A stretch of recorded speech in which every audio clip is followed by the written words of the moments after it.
जैसा कि मैं पिछली वीडियोस में बता चुका हूं कि बाइबल में मोहम्मद सल्लल्लाहु अलैहि वसल्लम के बारे में बहुत सी पेशन गोइयां मौजूद हैं। लेकिन अभी तक जितनी भी पेशन गोइयां मैंने पिछली वीडियोस में बताई हैं, वो सारी बाइबल के पुराने अहदनामे से थीं। लेकिन इस वीडियो में मैं आपको बाइबल के नए अहदनामे में मोहम्मद सल्लल्लाहु अलैहि वसल्लम के बारे में पेशन गोई दिखाऊंगा। मत्ती की इंजील में ईसा अलैहिस्सलाम गैर यहूदी नबी आने की बात करते हैं। ये बात वो एक मिसाल देकर समझाते हैं, जो कुछ इस तरह है। एक बादशाह अपने बेटे की शादी के वलीमे की तैयारी करता है। फिर वो अपने खादिमों को उन लोगों को बुलाने के लिए भेजा जिन्हें शादी के खाने की दावत दी गई थी, लेकिन उन लोगों ने आने से इनकार कर दिया।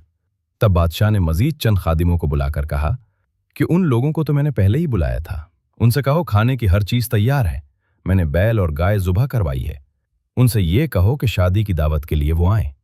खादिम गए और उनसे आने के लिए कहा, लेकिन उन लोगों ने खादिमों की बात नहीं सुनी।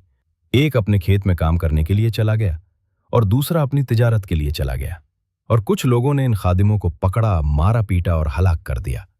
इस पर बादशाह को बहुत गुस्सा आया और उसने एक फौज भेजकर इन कातिलों को खत्म करवाया और उनके शहर को बर्बाद कर दिया।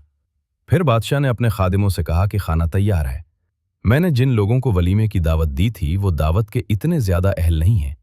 और उसने कहा कि गली के कोने कोने में जाकर तुम नजर आने वाले तमाम लोगों को खाने की दावत दो। अगर आपको ये मिसाल समझ में नहीं आई तो मैं समझा देता हूं।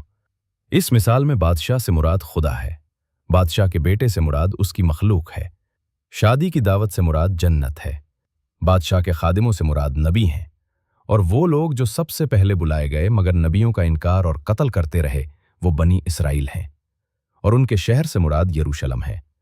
इस मिसाल के जरिए ईसा अलैहिस्सलाम हमें 3 बातें बताते हैं। पहली, खुदा यहूदियों के शहर को तबाह करेगा। दूसरी, यहूदियों में अब कोई नबी नहीं भेजा जाएगा।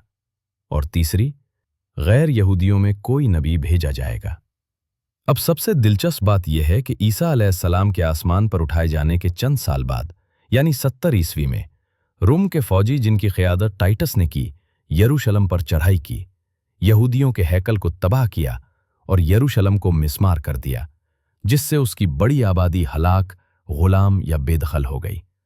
यानी ईसा अलैहिस्सलाम की पहली बात चंद साल बाद ही पूरी हो गई, और उनकी दूसरी बात की यहूदियों में उनके बाद कोई नबी नहीं आएगा भी सच साबित हुई, क्योंकि 2000 साल हो गए हैं, लेकिन यहूदियों में कोई नबी नहीं आया। और उनकी गैर यहूदियों में नबी आने वाली बात मोहम्मद सल्लल्लाहु अलैहि वसल्लम के अलावा और किसी पर फिट नहीं होती। وَإِذْ قَالَ عِيسَى ابْنُ مَرْيَمَ يَا بَنِي إِسْرَائِيلَ إِنِّي رَسُولُ اللَّهِ إِلَيْكُمْ مُصَدِّقًا لِمَا بَيْنَ يَدَيَّ مِنَ التَّوْرَاةِ وَمُبَشِّرًا بِرَسُولٍ يَأْتِي مِن بَعْدِ اسْمُهُ أَحْمَدُ